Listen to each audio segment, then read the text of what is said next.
Right now, as you rest, there is something remarkable moving through our solar system. It's a visitor from incredibly far away, and its journey has been longer than almost anything you can imagine. This visitor is called 3I Atlas, but we can simply call it the Wanderer. The Wanderer is an interstellar comet, which means it's a ball of ice and dust traveling through space. But this is no ordinary comet. Most comets in our solar system were born here, around our sun, billions of years ago. They orbit in big loops, coming back again and again. The Wanderer is different. It comes from beyond our solar system, from somewhere out there in the galaxy. The Wanderer has been traveling for an incredibly long time. Scientists think it might be 7 billion years old. It might even be 14 billion years old. To understand how long that is, remember that our Earth is only about 4.5 billion years old. Our Sun is about the same age. The Wanderer is older than our entire solar system. It's like an ancient storyteller that has witnessed things we can barely imagine. Now, after all that time, it has come to visit us. It will stay for just a little while, swinging past the sun, and then it will leave forever, continuing its endless journey through the stars. Tonight, we're going to follow the Wanderer on its journey. We're going to imagine where it came from, what it has seen, and where it might go next. We'll think about all the possibilities that might exist out there in the quiet vastness of space. Let's go back in time. Way, way back. Imagine billions of years ago, around a star that existed somewhere far across the galaxy. We don't know which star it was. That star might not even exist anymore. But back then, around that distant sun, there was a cloud of gas and dust slowly spinning in space. This cloud was special. It was a nursery where new things were being born. Inside the cloud, gravity was pulling material together. Rocks were gathering. Ice was forming. Slowly, over millions of years, planets were taking shape. And among all that activity, our Wanderer was born. The Wanderer started as a small ball of frozen material. It was made of water ice, carbon dioxide ice, and frozen gases, all packed together into a dirty snowball floating in space. It wasn't very big, probably less than a kilometer across. It drifted in the outer parts of that ancient solar system, cold and quiet, orbiting its star just like comets orbit our sun today. But something happened. Maybe a giant planet passed too close, and its powerful gravity gave the Wanderer a push. Maybe two stars came near each other, and their combined pull sent objects flying in all directions. Whatever the cause, the Wanderer was thrown outward. It moved faster and faster until it escaped from its home system entirely. It left its star behind forever and began drifting through interstellar space. For billions of years, the Wanderer traveled through the darkness between stars. The temperature around it was almost as cold as anything can be, just a few degrees above absolute zero. At that temperature, almost nothing moves, almost nothing changes. The Wanderer became completely frozen, its ices preserved exactly as they were. It became like a time capsule, carrying materials from an ancient time and place. As it traveled, tiny particles called cosmic rays hit it. These are particles that zoom through space at incredible speeds. They struck the Wanderer's surface over and over, slowly changing it. They made the surface darker and redder, like a very slow sunburn that took millions of years. But beneath that changed surface, the ice remained the same, frozen and ancient. The Wanderer passed by other stars, but always from far away. Their gravity would pull on it gently, changing its path just a little bit, sending it in a slightly new direction. It might have passed through clouds of gas floating between the stars. It might have seen stars being born in great glowing nebulas.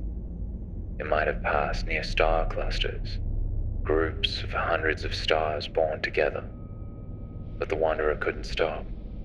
It just kept moving, drifting silently through the galaxy.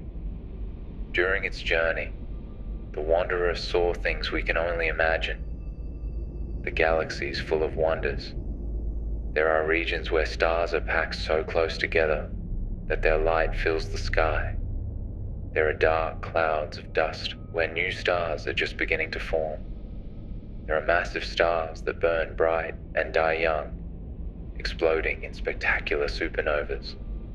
There are tiny red stars that burn dim and slow, lasting for trillions of years. The Wanderer drifted past all of these, a silent witness to the workings of the galaxy. And then, after billions of years, the Wanderer's path brought it closer to a small yellow star, our sun. It was heading toward our solar system, pulled by the sun's gravity. The Wanderer was about to visit us. Part 2. Approaching the solar system. The Wanderer didn't know where it was going. It's just ice and dust after all. It can't think or feel. It simply followed the paths that gravity creates in space, moving in the direction that physics demanded. Our solar system is like a small island in the vast ocean of space. At its center is the sun, burning bright with nuclear fire. Around the sun, 8 planets circle in their endless orbits. Mercury, closest to the sun, hot and rocky. Venus, wrapped in thick clouds. Earth, our home, blue with oceans. Mars, the red planet, and the giants. Jupiter, enormous and stormy. Saturn with its beautiful rings. Uranus, tilted on its side. And Neptune, far out in the cold darkness. Beyond Neptune, very far from the sun, there is a region called the Oort cloud. This is a vast shell of billions and billions of icy objects, frozen comets waiting in the darkness. Some of them will eventually fall toward the sun and become the comets we see from Earth. Others will wait there forever, never warming up, never waking up. The Oort cloud marks the edge of our solar system's influence. But the Wanderer came from even farther away than that. It came from outside, from interstellar space, from the space between stars. As it approached, the sun's gravity began to pull on it. The Wanderer started to speed up, falling toward the inner solar system like a ball rolling down a hill. It crossed through the Oort cloud, passing all those sleeping comets without disturbing them. It kept moving inward, past Neptune, that distant blue world with its powerful winds. Past Uranus, the strange tilted planet. The Wanderer was moving at 58 kilometers every second. That's incredibly fast by human standards, faster than any rocket we've ever built. But in the vastness of space, it seems slow and peaceful, just drifting along its curving path. The Wanderer passed Saturn, that magnificent planet with its rings made of billions of chunks of ice. The rings have been there for millions of years, orbiting around Saturn in a flat disk. They sparkle in the sunlight, one of the most beautiful sights in our solar system. But the Wanderer didn't stop to admire them. It just kept moving. Next came Jupiter, the king of planets. Jupiter is so enormous that all the other planets in our solar system could fit inside it. Its storms rage across its surface, including the Great Red Spot, a hurricane bigger than Earth that has been spinning for hundreds of years. Jupiter has dozens of moons, some as big as planets themselves. But the Wanderer passed by Jupiter too, falling ever closer to the sun. And then something began to happen. The Wanderer started to change. For billions of years, it had been completely frozen, locked in the deep cold of interstellar space. But now the sun's light was reaching it, touching it, warming it up. The change was tiny at first, barely noticeable, but it was beginning. When the Wanderer was still very far away, farther from the sun than Jupiter, something remarkable happened. Scientists on Earth, using powerful telescopes, were looking through old photographs taken months earlier. They were searching for anything unusual, anything moving. And there, in pictures taken back in May, they found something. A faint dot of light that was moving against the background stars. It was the Wanderer, and it was already starting to glow. This discovery told scientists something important. Most comets from our solar system start to become active when water ice begins to melt or turn to gas. Water ice needs a certain amount of heat before it changes, but the Wanderer was waking up much farther away, where it was much colder. This meant it wasn't made mostly of water ice, like our local comets. It had to contain other kinds of ice, super cold ices that turn to gas, even when it's very cold. Ices like frozen carbon dioxide and frozen carbon monoxide. These special ices had been frozen solid for billions of years. Now, for the first time since the Wanderer left its home, they were starting to warm up. The solid ice was beginning to turn directly into gas, a process called sublimation. It's like when ice cubes in your freezer slowly get smaller over time, turning directly into water vapor without melting first. The same thing was happening to the Wanderer, but on a much grander scale. As the Wanderer came closer to the sun, more and more ice turned to gas. The gas floated away from the surface, creating a cloud around the comet. This cloud is called a coma. At first, the coma was small, but as the Wanderer got warmer, the coma grew larger and larger. Soon it was thousands of kilometers wide, then tens of thousands of kilometers wide. Eventually, it became bigger than Earth itself, even though the solid comet at the center was less than a kilometer across. The Wanderer was waking up. After billions of years of frozen sleep, it was coming alive again, and astronomers on Earth were watching it every moment, excited to study this ancient visitor from the stars. Part 3. The Awakening. As the Wanderer came closer and closer to the sun, the warming continued. More heat reached its frozen surface. The ices that had been solid for billions of years were now turning into gas at a faster and faster rate. The process is called sublimation. It happens when a solid turns directly into gas without becoming liquid first. You've probably seen this happen with dry ice, which is frozen carbon dioxide. When you leave dry ice out, it doesn't melt into a puddle. Instead, it seems to smoke and disappear as it turns straight into gas. The same thing was happening to the Wanderer. The frozen carbon dioxide on its surface was turning into gas and floating away. The gas spread out in all directions, forming a huge cloud around the tiny comet.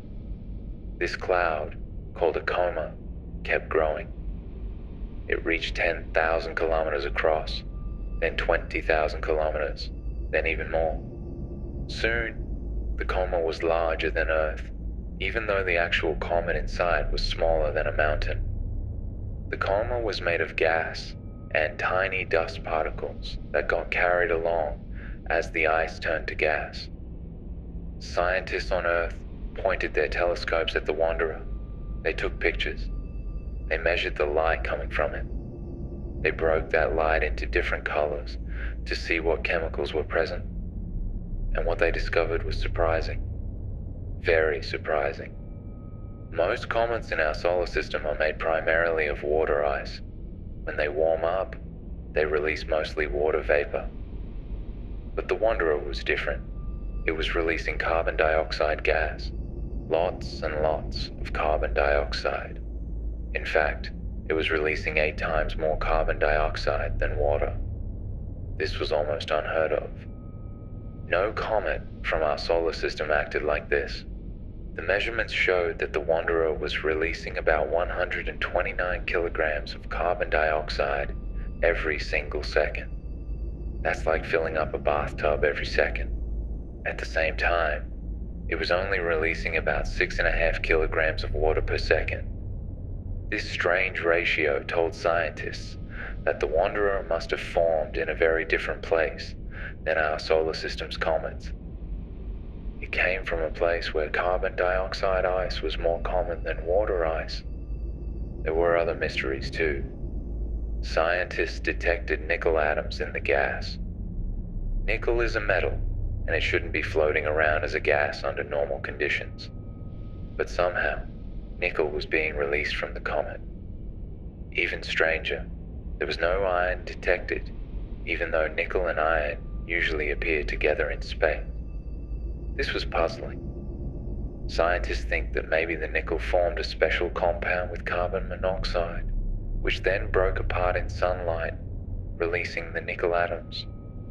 But they're still trying to understand exactly what's happening. As the Wanderer continued its journey, the shape of the coma began to change. At first, it looked unusual, almost like a teardrop with the fat part pointing toward the sun. This was backward from what usually happens. Normally, material gets pushed away from the sun, not toward it. But the Wanderer's dust was behaving oddly because of the way it was being released and the kinds of dust particles involved. Over several weeks though, the shape changed. A tail started to form.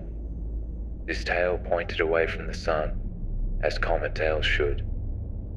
It was made of dust particles that the sunlight was pushing away. Sunlight actually has a very gentle push to it, a pressure that can move tiny dust particles. The solar wind, which is a stream of particles flowing out from the sun, also pushes on the gas and dust.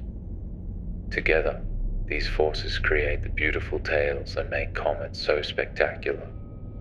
The Wanderer's tail grew longer and longer. It stretched out behind the comet for 50,000 kilometers and 60,000 kilometers. The tail was broad and bright, visible in telescopes from Earth. The dust particles in the tail were quite large, about 1/10 of a millimeter across. These particles moved slowly, pushed gently by sunlight over many days and weeks. But that wasn't all. Scientists also noticed something else. There was a jet of material shooting out from one side of the comet, pointing toward the sun. This happened because the comet was slowly rotating, spinning like a top. As it spun, different parts of its surface faced the sun at different times. When a particular spot faced the sun directly, it got warmed up more than the rest, and ice there sublimated faster. This created a jet, a stream of gas and dust, shooting out from that one active spot. The Wanderer was putting on quite a show. It had a long tail streaming behind it, pointing away from the sun. It had a jet shooting out toward the sun. It had a huge coma surrounding it, glowing softly in the darkness. All of this activity came from a small ball of ice, less than a kilometer across. It was like a sleeping giant that had been quiet for billions of years, was finally stretching and yawning. Scientists measured how bright the Wanderer was getting. It started out very dim, so faint that only powerful telescopes could see it. But as it came closer, it got brighter. The brightness increased in a steady, predictable way. By early October, it had reached a brightness that some people might be able to see with binoculars, though it was still too faint for the naked eye. Through all these observations, the Wanderer was revealing its secrets. It was showing scientists what it was made of. It was demonstrating how different it was from comets born in our solar system. It was providing clues about the distant star system where it formed billions of years ago, and it was still approaching the sun, getting warmer and more active with each passing day. Part 4. The Invisible Moment. There's something particularly interesting about the Wanderer's journey through our solar system. The most important moment, the time when it passes closest to the sun, is a moment that we cannot see from Earth. When we look up at the sky from Earth, we can see the sun during the day. It's so bright that it drowns out everything else. At night, when the sun is set, we can see stars and planets and sometimes comets, but we can never see the sun and the distant stars at the same time. The sun's brightness is simply too overwhelming. The Wanderer's path took it behind the sun from our point of view. In late October, it passed through what's called solar conjunction. This means the comet, the sun, and Earth were all lined up, with the sun in the middle. For several weeks, the Wanderer was lost in the sun's glare. We couldn't see it at all. Our telescopes on Earth couldn't point that close to the sun without being damaged or blinded by the light. On October 29th, the Wanderer reached perihelion. That's the point in its orbit where it came closest to the sun. It passed within 130 million miles of our star. That might sound like a long distance, and it is much farther than Mercury or Venus orbits. But for the Wanderer, which had spent billions of years in the cold darkness of interstellar space, this was incredibly close. This was the warmest it had been in its entire existence. Even though we couldn't see the Wanderer during this crucial time, scientists knew what must be happening. The sun's heat was pouring onto the comet's surface. All those ancient ices were turning to gas, faster than ever before. The coma was probably glowing more brightly. The tail was probably stretching out even farther behind it. The jets of gas and dust were probably more active than they had been for weeks. Scientists estimate that during its passage near the sun, the Wanderer lost about 4 centimeters of ice from its entire surface. That might not sound like much, but spread over the whole surface of a comet, it adds up to about 2 million tons of material. That's a lot of ice and dust streaming away into space. Still, compared to the comet's total size, this was a tiny amount. It's like shaving a thin layer off a snowball. The Wanderer remained mostly intact, still holding onto most of its ancient ice. Some comets don't survive their close pass by the sun. If they come too close, the heat and the tidal forces can tear them apart. They fragment into pieces, or they completely evaporate, leaving nothing behind. But scientists calculated that the Wanderer should survive. It was staying far enough away that the stresses wouldn't break it apart. And indeed, it seemed that the Wanderer was holding together. There were no signs of major fragmentation or breakup. One reason the Wanderer might be so sturdy is its composition. Because it's made primarily of carbon dioxide ice instead of water ice, it behaves differently. Carbon dioxide ice is stronger in some ways. It doesn't crack and fracture as easily when it sublimes. So even though the Wanderer was losing material, its structure remained solid. While Earth-based telescopes couldn't see the Wanderer during this time, a few spacecraft in different locations tried to catch a glimpse. Spacecraft orbiting Mars were in a position where they might be able to see the comet. Mars was positioned in its orbit such that the comet was visible from there, even though it was hidden from Earth. Several spacecraft at Mars pointed their cameras toward the Wanderer. These included the European Space Agency's ExoMars, Trace Gas Orbiter, and Mars Express, as well as NASA's Mars orbiters. They captured images showing the comet as a fuzzy dot of light against the black background of space. The images weren't perfect, because the comet was still very far away, about 30 million kilometers from Mars. The comet was also much dimmer than the usual targets these cameras were designed to photograph, but the spacecraft managed to capture it. These were special images because they showed the Wanderer at a time when Earth couldn't see it. Some of the spacecraft also tried to measure the comet's spectrum, breaking its light down into different colors to analyze what chemicals were present.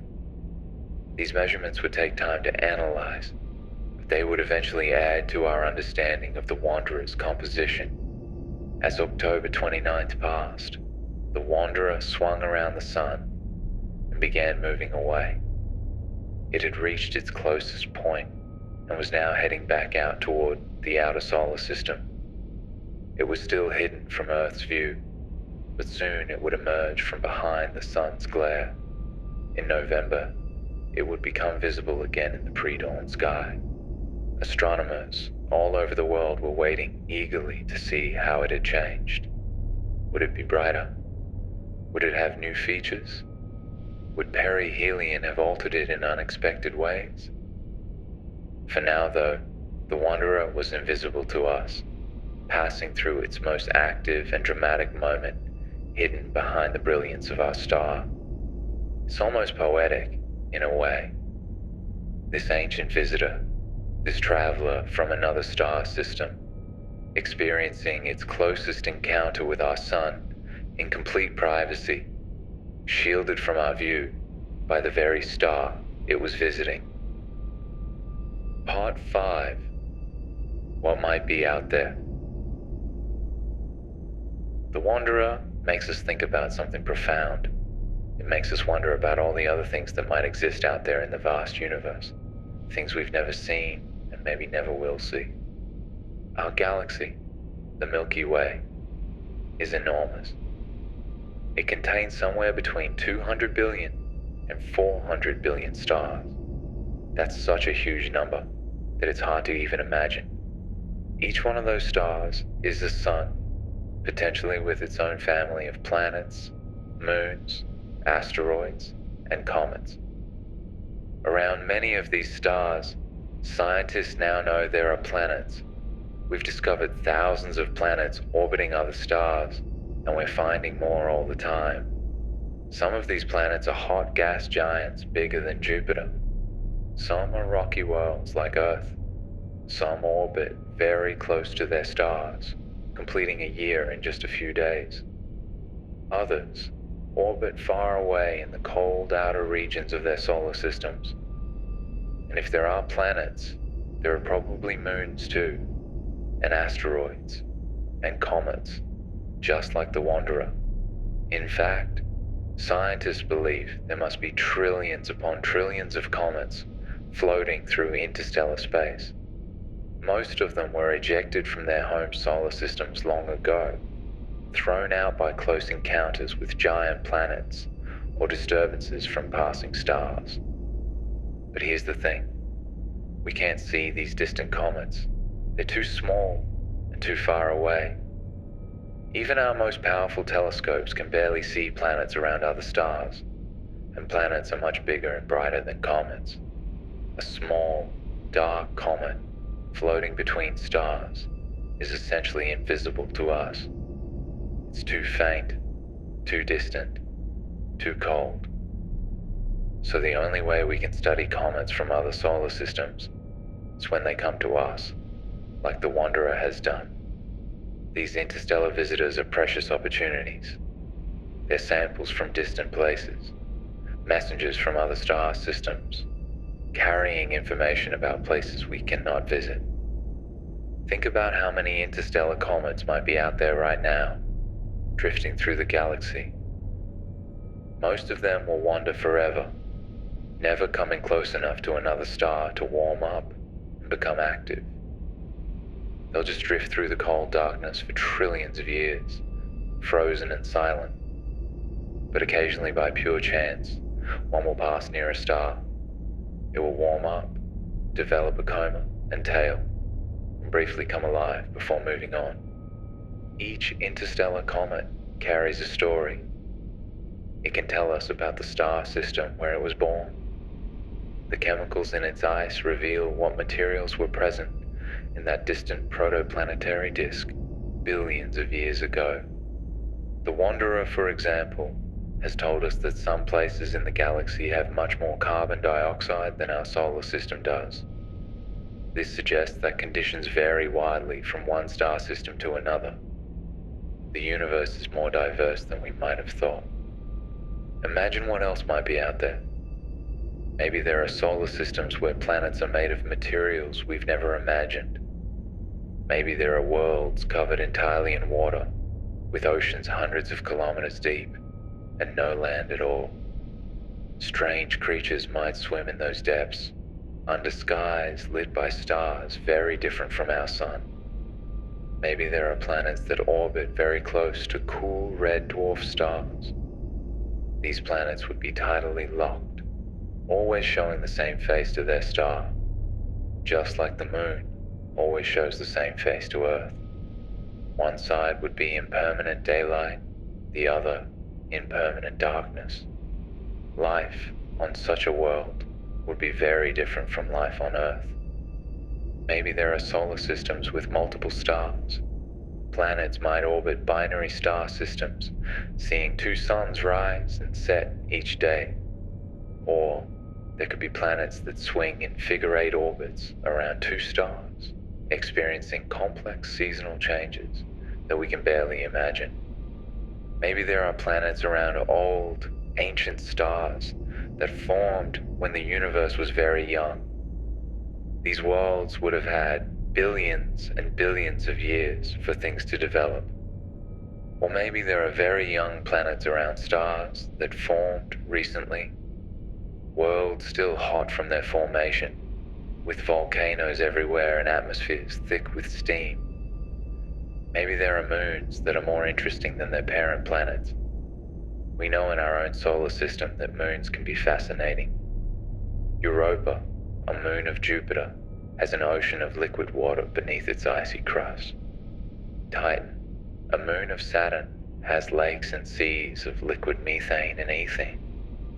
Imagine what other kinds of moons might exist around planets in other solar systems. Maybe somewhere out there, there's a comet made of materials we've never seen. A comet of frozen oxygen, glowing blue and white. A comet of frozen nitrogen with bright yellow patches. A comet that contains chemicals and compounds that don't exist naturally in our solar system. The universe is so big, so old, so full of possibilities. There are things out there that we can't even imagine yet, and every once in a while, the universe sends us a visitor, like the Wanderer, giving us a tiny glimpse of what exists beyond our solar system. When you look up at the night sky, remember that the darkness between the stars isn't truly empty. There are things moving through that space. Rogue planets that were ejected from their solar systems, wandering through interstellar space with no star to orbit. Interstellar comets, like the Wanderer, drifting silently for billions of years. Clouds of gas and dust where new stars are beginning to form. And light, photons that have been traveling for thousands or millions of years, carrying information about distant objects.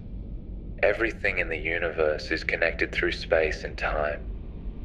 The atoms in your body were forged inside ancient stars that exploded billions of years ago. The water in Earth's oceans might have been delivered by comets in the early solar system. The heavy elements that make up our planet were created in supernova explosions. We are, quite literally, made of star stuff. And comets like the Wanderer are part of that cosmic story. They carry materials from one place to another. They might even carry organic molecules, the building blocks of life. Some scientists think that comets could have helped bring the ingredients for life to planets across the galaxy. If that's true, then comets aren't just frozen balls of ice and dust. They're like seeds, spreading the potential for life wherever they go. The Wanderer has traveled for so long, seen so much, and now it's here, passing through our neighborhood. It's sharing its story with us, even if we can't read every word. It reminds us that we're part of something much bigger than ourselves, part of a galaxy full of wonders, part of a universe that's been creating and changing and evolving for nearly 14 billion years. And maybe, just maybe, someday we'll travel to the stars ourselves. Humans might build ships that can journey to other solar systems. It will take a long time, many generations perhaps, but it might happen. And when those future explorers arrive at other stars, they'll find comets there too. They might even find an ancient visitor from our solar system, a comet that was ejected long ago and has been drifting through the galaxy ever since. And they'll study it and learn from it, just as we're learning from the Wanderer. Part 6. The journey continues. Soon, the Wanderer will reappear in our morning sky. After spending weeks hidden behind the sun's glare, it will emerge in early November before sunrise. Astronomers will be watching eagerly, pointing their telescopes toward the eastern horizon, hoping to catch their first glimpse of the comet after its closest approach to the sun. What will it look like? Will it be brighter than before? Will the perihelion passage have changed it in some way? These are questions that scientists are eager to answer. Sometimes comets become much brighter after passing close to the sun. The heat can crack open new areas of the surface, exposing fresh ice that sublimates rapidly. Other times, comets fade if they've lost too much material, or if their activity has slowed down. When the Wanderer reappears, scientists will take new pictures and measurements. They'll look at its spectrum to see if the chemical composition has changed. They'll measure the size and brightness of the coma. They'll look for any new features or changes in the tail. Every observation will add to our understanding of this ancient visitor. In mid-December, the Wanderer will pass closest to Earth. It will still be quite far away, about 180 million miles, but this will be the best view we'll have. Telescopes around the world will study it intensely during this time. Professional astronomers will collect data. Amateur astronomers with backyard telescopes might be able to spot it if they know where to look. After passing Earth, the Wanderer will continue outward. In March of the following year, it will pass near Jupiter, the giant planet. Jupiter is so massive that its gravity affects everything that comes close. When the Wanderer passes by, Jupiter's gravity will pull on it, changing its path slightly. The comet will be deflected, sent off in a slightly different direction than it was traveling before. This gravitational interaction is important. The sun's gravity has also affected the Wanderer's path.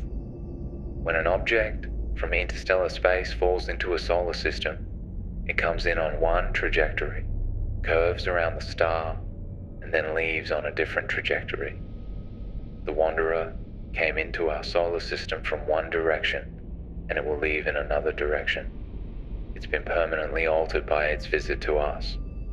Where will it go after it leaves our solar system? That's impossible to predict with certainty. Space is so vast that even a tiny change in direction means the Wanderer could end up anywhere. But we can imagine some possibilities. Maybe in 1,000,000 years, the Wanderer will pass near another star, perhaps a red dwarf, one of those small, cool stars that make up most of the stars in our galaxy. The Wanderer will drift past, still cold and frozen again after leaving our solar system, and continue on its way. The red dwarf's gravity will give it another slight deflection, sending it off in yet another new direction. Maybe in 10 million years, the Wanderer will pass through a region where new stars are forming. These stellar nurseries are beautiful places, with glowing clouds of gas and bright young stars scattered throughout. The wanderer will move through this cosmic landscape, a silent observer, completely unchanged by all the activity around it. Maybe in 1 billion years, the wanderer will encounter another interstellar comet. Two ancient travelers, both ejected from their home systems long ago, both wandering through the galaxy. They might pass within a few million kilometers of each other, close by cosmic standards, but still too far apart to interact. They'll simply glide past one another, two ships passing in the infinite night. Or maybe, in 100 billion years or more, long after our sun has died and Earth is gone, the wanderer will still be out there, still moving through space. The universe will be a very different place by then. Many of today's stars will have burned out. New stars will have formed and died. Galaxies will have moved, but the wanderer, if it doesn't collide with anything, will still be drifting along, carrying materials from a star system that died so long ago that its existence has been forgotten. This is the nature of space. Things last for incredibly long periods. A comet can drift for billions upon billions of years, largely unchanged. The universe doesn't hurry. It works on timescales that are almost impossible for human minds to grasp. The wanderer will forget us, if an object can forget. It's just ice and dust and rock. It has no memory, no thoughts. But we will remember it. We will remember this ancient visitor that came from far away and showed us its wonders for a little while. Scientists will remember the data they collected. They'll write papers about what they learned. They'll use the wanderer as an example when teaching about comets and interstellar space. Future students, perhaps hundreds of years from now, will learn about the third interstellar object ever detected passing through our solar system. The wanderer has given us a gift. It has shown us that other star systems exist and that they can be different from ours. It has reminded us that the universe is ancient and vast and full of travelers. It has sparked our imagination and made us wonder about all the things that might be out there that we haven't seen yet. And maybe someday in the far future, humans will develop the technology to travel to other stars. It will be difficult. The distances are enormous. The challenge is immense. But if it happens, future explorers will venture out into the galaxy. They'll visit other solar systems and study their comets and planets. Those future explorers might even chase down an interstellar comet. They might send a spacecraft to rendezvous with one, to fly alongside it and study it up close. Maybe they'll even land on one, collecting samples of ice that formed around a different star billions of years ago. Those samples would be precious beyond measure, physical pieces of other worlds brought back for study. For now, though, we can only watch from far away. We can point our telescopes and collect light. We can analyze the chemicals in the coma and measure the comet's brightness. We can imagine what it would be like to visit the wanderer, to stand on its ancient frozen surface and look out at our sun from its perspective. The wanderer continues its journey. It's moving away from the sun now, heading back out toward the edge of our solar system. Soon, it will pass beyond the orbit of Neptune. Then, it will cross back through the Oort cloud, that distant shell of frozen objects. And then, it will be gone, back into interstellar space, returning to the cold darkness between the stars. It came from the depths of the galaxy. It visited us briefly, and now it's leaving, carrying with it the memory of our sun's warmth. If a piece of ice can carry memories, we were lucky to see it. In a galaxy with hundreds of billions of stars, the Wanderer chose our neighborhood to pass through. It could have gone anywhere, but its path led it here, giving us this rare opportunity to study a visitor from another star system. Part 7. The Quiet of Space. Let's think for a moment about the silence of space. The Wanderer travels through the deepest quiet that exists. There is no air in space to carry sound, no wind to whistle, no voice to speak, just perfect, absolute silence. The Wanderer doesn't hear the sun, even though the sun is a massive nuclear furnace, fusing hydrogen into helium and releasing enormous amounts of energy. The sun roars with power, but that roar is silent in the vacuum of space. The Wanderer doesn't hear it. It doesn't hear the planets either. Jupiter's storms rage across its surface, winds howling at hundreds of miles per hour. But there's no air in space to carry those sounds. Saturn's rings tumble and collide, billions of ice chunks grinding past each other. But it happens in silence. Earth's thunderstorms crash and rumble, but the Wanderer, out there in space, hears none of it. This silence has existed for almost the entire history of the universe. For billions of years, space has been quiet. Stars have been born and died in silence. Galaxies have collided in silence. Black holes have devoured matter in silence. All the drama and beauty of the cosmos happens without a sound. In this silence, the Wanderer drifts. It's alone, but there's a certain peace to that aloneness. No noise, no chaos, just the simple physics of motion and gravity. The comet follows its path, silent and serene. Maybe we need to imagine this silence sometimes. In our daily lives, we're surrounded by noise. Traffic, conversations, music, machines, all the sounds of modern life. But out there, beyond our atmosphere, there is perfect quiet. It's a reminder of how vast and empty space truly is, and how special our little world is by comparison. The Wanderer has no home. It's been wandering for billions of years, and it will continue to wander forever. But we have a home. We have Earth, a beautiful blue planet with everything we need. We have an atmosphere to breathe, water to drink, land to walk on. We have oceans and mountains, forests and deserts. We have each other, billions of people sharing this small world. The Wanderer reminds us to appreciate what we have. It's been drifting through the cold and dark for so long, never stopping, never resting. But we can rest. We have a place to call home. We have warmth and light and life all around us. As you rest tonight, think about the Wanderer one more time. It's out there, moving silently through space, continuing its eternal journey. It came from far away, showed us its wonders, and now it's leaving. It's a traveler, a wanderer, moving forever through the quiet darkness between the stars. And you are home. You are safe and warm. The ground is beneath you. The air is around you.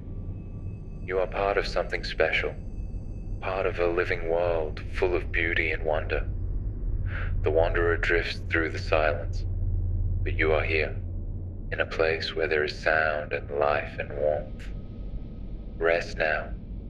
Dream of stars and comets if you like.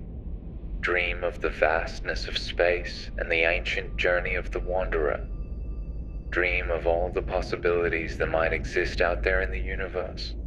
All the worlds we've never seen. All the wonders we've yet to discover. The Wanderer continues its journey through the silence, moving ever outward, heading back to the spaces between the stars. And you can sleep peacefully, knowing that you've shared a moment with this ancient traveler, this visitor from another time and place. Good night, Wanderer. Thank you for visiting us.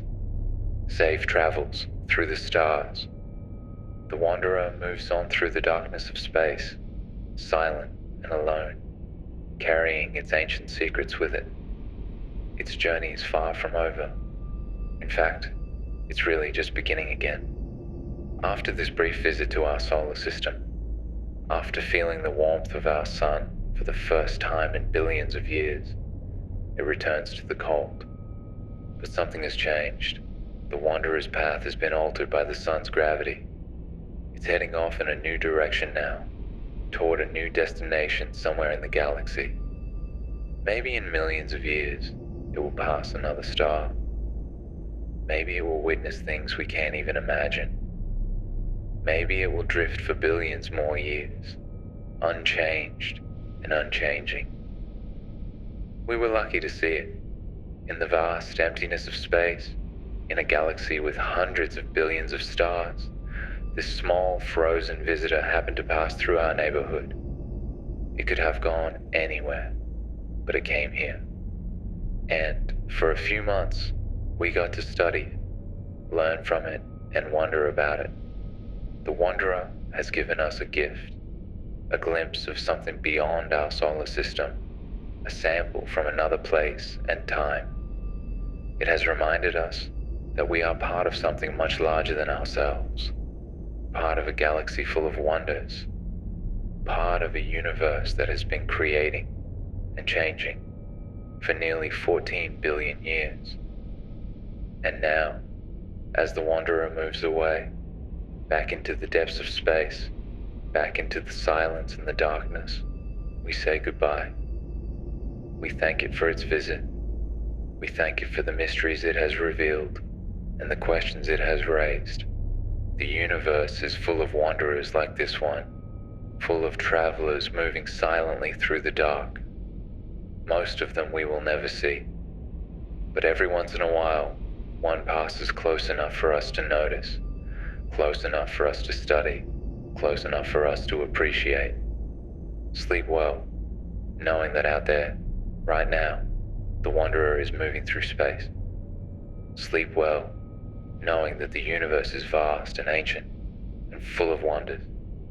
Sleep well, knowing that you are part of this cosmic story, part of something bigger and more beautiful than we can fully understand. Good night.